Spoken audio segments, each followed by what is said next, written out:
کسی نے کہا تھا دوپہر کو سلا دیتی ہے بچوں کو وہ اس ڈر سے گلی میں پھر کھلونے بیچنے والا نہ آ جائے۔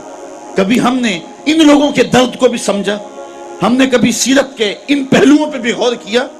آج ہم اپنی بیٹی کی شادی کرتے ہیں تو اس کا جہیز چارپائیوں پہ بچھا دیتے ہیں، اور ہمارے دیہاتوں میں رواج ہے کہ خاتون کو کہتے ہیں کہ جاؤ پورے محلے میں، پوری بستی میں جا کے ڈھنڈورا دے دو کہ بیٹی کا جہیز دیکھ جاؤ۔ یار دیا تو اپنی بیٹی کو ہے اور تحفہ دے رہے ہیں، لوگوں کیوں دکھلا رہے ہیں؟ صرف داد وصول کرنے کے لیے۔ ملک صاحب نے، خان صاحب نے، چودھری صاحب نے حد کر دی، کمال کر دی، بڑا دیا، اپنی بیٹی کا گھر بھر دیا۔ یار تم نے تو داد وصول کر لی، چوپالوں میں، بیٹھکوں میں تذکرہ بھی چلا، تندوروں پہ عورتیں باتیں بھی کرنے لگی، تمہارے نام کے جھنڈے بھی گڑ گئے، لیکن تم نے نہ سوچا تمہاری بیٹی کا جہیز دیکھنے کے لیے یتیم بچیاں بھی آئیں، تمہاری بیٹی کا جہیز دیکھنے کے لیے اس بوڑھے مزدور کی بیٹیاں بھی آئیں جو صبح اٹھ کر کے مزدوروں والے اڈے پہ جا کے بیٹھ جاتا ہے اور اس کو بوڑھا سمجھ کے کوئی قبول نہیں کرتا، اور وہ کہتا ہے مجھے 10 روپے کم دے دینا، مجھے ساتھ لے جاؤ، لیکن اس کو کوئی ساتھ لے جانے کے لیے تیار نہیں ہوتا۔ جب دھوپ خوب چمک پڑتی ہے اور اسے مایوسی ہوتی ہے کہ اب کوئی لینے نہیں آئے گا، تو وہ ڈبہ لٹکا کر کے روٹی والا گھر جب واپس پلٹتا ہے تو کوئی جانتا ہے اس کے قدم کتنے بوجھل ہوتے ہیں؟ آج وہ اپنی بیوی کو گھر سے نکلتے کہہ کے آیا تھا کہ جو رقم ملے گی اس کا آٹا لے کر کے آؤں گا، اس کا گھی لے کر کے آؤں گا۔ آج وہ خالی ڈبہ روٹی کا واپس جب پلٹا کے لے جا رہا ہوتا ہے، اس کے لیے گھر کی دہلیز نہیں ہوتی، پل سرات ہوتی ہے، اور اندر لوگوں کے کپڑے سی سی کے اور لوگوں کے گھروں کے برتن مانج مانج کے اپنے جہیز کی چیزیں بنانے والی بیٹیاں جب اپنے باپ کو یوں آج بھی خالی آتا ہوا دیکھتی ہیں تو جو کچوکے ان کے دل پہ لگتے ہیں اس کا مداوع کس کے پاس ہے؟ تم نے تو داد وصول کر لی، لیکن تمہاری بیٹی کا جہیز دیکھنے کے لیے اس مزدور کی بیٹیاں بھی گئی۔ تارا ٹوٹتا سب نے دیکھا، یہ نہ دیکھا ایک نے بھی، کس کی آنکھ سے آنسو ٹپکا، کس کا سہارا چھوٹ گیا۔ کاش کہ ان درد مندوں کا بھی ہم نے حال پوچھا ہوتا، اور ان دکھیوں کے رشتے ہوئے زخموں پر بھی ہم نے مرہم رکھی ہوتی، اور حضور کی سیرت کے پیغام کو ہم نے سمجھا ہوتا، اور ہم اپنی معاشرت اور اپنے ارد گرد کے ماحول کے اندر ان چیزوں کو، اپنے محلے اور اپنی گلی کے اندر ان چیزوں کو دیکھا ہوتا۔ صاحب رات کی تنہائی کے اندر غریب کے گھر میں جا کے جو ہے وہ پیسے پھینک آنا، یہ بہت مشکل کام ہے، اس سے معاشرے میں داد نہیں ملتی ہے، لوگ جو ہے وہ اخبارات میں اشتہار نہیں چھپاتے ہیں، یہ مشکل کام ہے، اس لیے انسان اس مشکل گھاٹی نہیں چڑھتا ہے۔ اللہ تعالیٰ سورۃ البلد میں ارشاد فرمایا فَلَقْتَحَمَ الْعَقَبَةَ وَمَا أَدْرَاكَ مَا الْعَقَبَةُ فَكُّ رَقَبَةٍ۔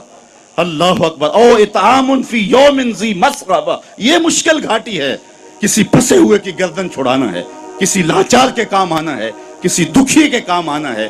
میرے اور آپ کے آقا و مولا حضور ختمی المرتبت صلی اللہ علیہ وآلہ وسلم عید پڑھنے جا رہے ہیں، راستے کے اندر ایک یتیم بلکتا بچہ دیکھا، حضور رک گئے، سر پہ شفقت کا ہاتھ رکھا، پوچھا بیٹے آج عید کا دن ہے تم رو رہے ہو؟ کہا میرا باپ فلاں غزوے میں شہید ہو گیا، میری ماں کا سایہ بھی سر پہ نہیں، بھری دنیا میں یہاں میرا کوئی نہیں ہے۔ دیوار کے ساتھ لگ کے بلک رہا ہے، عیدگاہ میں انتظار ہو رہا ہے، ہزاروں لوگ منتظر ہیں۔ آقا کریم نے دل جوئی یتیم کو، یتیم کی دل جوئی کو اتنا مقدم سمجھا کہ اس کو لے کے واپس گھر آئے اور آ کے کہا کہ اس کو لباس دیا جائے، اس کو کھانا کھلایا جائے، اور اس کو جیسا حسنین کریمین کو لباس دیا گیا تھا ایسا اس بچے کو پہنایا گیا، کھانا کھلایا گیا۔ حضور نے احساس محرومی دور کرنے کے لیے مزید اس کے سر پہ شفقت بھرا ہاتھ رکھا اور مسکراتے ہوئے فرمایا کیا بیٹا تو اس بات کو پسند نہیں کرتا کہ محمد تیرا باپ لگے، عائشہ تیری ماں لگے اور فاطمہ تیری باجی لگے؟ اس نے کہا یہ رشتے مل جائیں تو اور کیا چاہیے؟ کہا آج کے بعد یہ تیرے رشتے ٹھہرے۔ ایک انگلی سے حسنین کو لگایا ہے، ایک انگلی سے وہ یتیم بچہ ہے۔ حضور عیدگاہ کی طرف بڑھ رہے ہیں، اور بھی بچے اپنے ماں باپ کے ساتھ جا رہے ہیں۔ یہ یتیم زبان حال سے کہتا ہے تھا تو یتیم، لیکن یتیمی کا مزہ آ گیا، مصطفیٰ کی انگلی تھام کے جا رہا ہے۔ تو حضور علیہ السلام کی سیرت جب نسل نو کے سامنے رکھیں،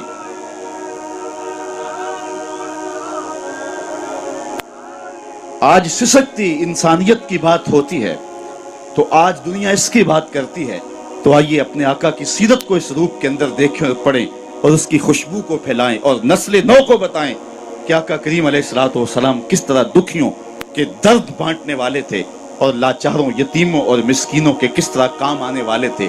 سمال الیتامہ عصمت للارامل، بیواؤں کے آسرے تھے، اور غریب ہو کہ یتیم ہو کے یتیم پرور تھے. یہ 9 سال کی عمر ہے حضور کی. اس وقت کہا جا رہا ہے حضور کے لیے سمال الیتامہ، یتیموں کا سہارا اور آسرا ہیں. تو آقا کریم علیہ السلام نے ہمیں سیرت کے جو رخ دیے، سیرت کے جو انداز سکھائے. یار حضور کے تو معجزات بھی ہم دیکھیں تو وہاں بھی سیرت نکھرتی ہوئی دکھائی دیتی ہے. میری بات اگر طول نہ پکڑے تو مجھے ابو ہریرہ یاد آ رہے ہیں رضی اللہ تعالیٰ عنہ. فرماتے ہیں کہ ایک دن حال یہ ہوا کہ پیٹ میں کچھ بھی نہیں تھا. کئی دن گزر جاتے صفہ کے چبوترے پہ بیٹھنے والے لوگوں کے کہ ان کو کھانے کے لیے اور پینے کے لیے کچھ میسر نہ آتا. کہتے ہیں میں مسجد نبوی کے ایسے زاویے پہ آ کے بیٹھ گیا جہاں لوگوں کا گزر ہوتا تھا. آرزو یہ تھی کوئی گزرتا ہوا شخص میرے چہرے کو پڑھ لے اور میرے من میں اتر جائے. ہستی پلکوں کے نیچے غم بھی پلتے ہیں مگر کون دیکھتا ہے اتنی گہرائی میں. حضرت ابو ہریرہ فرماتے ہیں بھوک سے نڈال تھا، قبر سیدھی نہیں ہو رہی تھی اور سوال کرنا میری غیرت کے منافی تھا. میرا خیال تھا کہ کوئی گزرتا ہوا میرے حالات سے آگاہ ہو جائے گا. خیر لوگ گزرتے گئے. میں نے کہا کوئی بات کرنی چاہیے. حضرت عمر رضی اللہ تعالیٰ عنہ آئے. میں نے ان سے قرآن مجید کی کوئی آیت پوچھی. انہوں نے آیت بتائی اور آگے بڑھ گئے. شاید وہ جلدی میں تھے اور جو میرا مسئلہ تھا وہ معلوم نہ ہو سکا. پھر میں منتظر رہا. حضرت صدیق اکبر آئے رضی اللہ تعالیٰ عنہ. میں نے ان سے کوئی مسئلہ شرعی پوچھ لیا. انہوں نے بھی مسئلہ بتایا اور آگے بڑھ گئے. میں نے سوچا میرا مسئلہ تو وہیں رہ گیا. کہتے ہیں اب میں پریشان تھا کہ ایک جانب سے روشنی اٹھی اور دل و قلب و نگاہ کا مرشد اولین آ گیا. حضور تشریف لے آئے تو میں نے حضور سے بھی کوئی مسئلہ ہی پوچھا. حضور نے میری جانب غور سے دیکھا اور پھر مسکرا کے بولے ابو ہریرہ بھوک لگی ہوئی ہے؟ جس کی تسکین سے روتے ہوئے ہنس پڑھیں اس تبسم کی عادت پہ لاکھوں سلام. کہا ابو ہریرہ بھوک لگی ہوئی ہے؟ میں نے عرض کی جی حضور بھوک لگی ہے. فرمایا میرے پیچھے پیچھے آ جاؤ. پھر اگلا واقعہ آپ نے علماء سے سنا ہے. دودھ کا ایک پیالہ تھا. گھر والوں سے پوچھا, انہوں نے کہا یہ دودھ ہی ہے. کہا ابو ہریرہ؟ میں نے کہا جی حضور. کہا جاؤ صفہ والوں کو بھی بلا لاؤ. کہتے ہیں دودھ کا پیالہ دیکھ کے تو خوشی ہوئی, لیکن 70 لوگ تھے صفہ کے چبوترے پہ بیٹھے. میں ان کو بلا لایا تو حضور نبی رحمت صلی اللہ علیہ وسلم نے میرے ہاتھ میں پیالہ دیا. کہا ابو ہریرہ دائیں سے شروع ہو جاؤ. میں ایک شخص کو پیالہ دیا, دل دھڑک رہا ہے کہ بھوک کی شدت ہے, لیکن جب اس نے پیالہ اپنے منہ سے لگایا اور دودھ پیا تو میں نے دیکھا کہ ایک قطرہ بھی کم نہ ہو. دل کو تسلی ہو گئی. دوسرے کو, تیسرے کو, 70 آدمی دودھ پی گئے لیکن دودھ کم نہیں ہوا. لگتا ہے رب نے اس پیالے کا تعلق کوثر کی نہر سے جوڑ دیا تھا. حضرت ابو ہریرہ فرماتے 70 آدمی پی گئے تو حضور نے مجھے فرمایا ابو ہریرہ کون باقی؟ میں نے عرض کی حضور ایک میں باقی, ایک آپ باقی. فرمایا کہ تم بھی پیو. کہتے میں نے پیا اور رج کے پیا. حضور نے کہا اور پیو. میں نے پھر پیا, سیراب ہو کے پیا. حضور نے فرمایا پھر پیو. فرمایا پھر پیو. میں نے کہا مجھے قسم ہے اس رب کی جس نے آپ کو حق کے ساتھ مبعوث کیا ہے, میرے میں ایک قطرے کی گنجائش بھی نہیں ہے. تو حضور نے میرے ہاتھ سے پیالہ لیتے ہوئے نوش جاں کیا. اللہ اکبر. ایک پیالہ 72 کے لیے کافی ہو گیا. یہاں سیرت کا بھی پہلو ہمارے سامنے آتا ہے. ایک تو طرف حضور کے معجزے کا پہلو ہے کہ ایک پیالہ 72 کو کافی ہو گیا, اور سیرت کا یہ پہلو بھی کبھی نہ بھولیے, 2 جہاں کا سردار ہے, 71 آدمیوں کا جوٹا پی رہا ہے. یہ پہلو بھی نگاہوں میں رہے اور حضور کی سیرت کو معاشرے میں چھڑک دیں اور آقا کریم علیہ السلام کی جمال سیرت کی روشنی کائنات کے اندر بانٹ دیں اور حضور علیہ السلام کی محبت کا چراغاں کرے.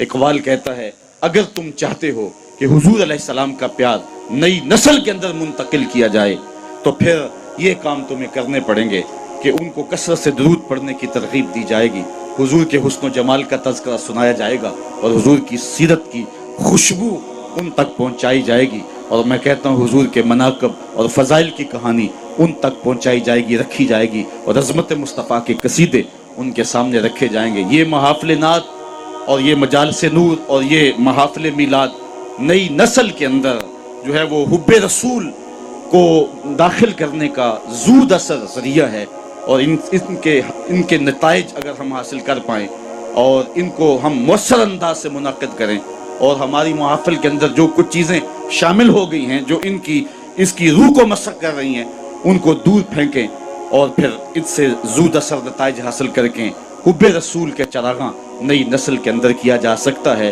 اور یہ بات آپ کو بتاؤں کہ امت کی وحدت کی علامت ہی محبت رسول ہے.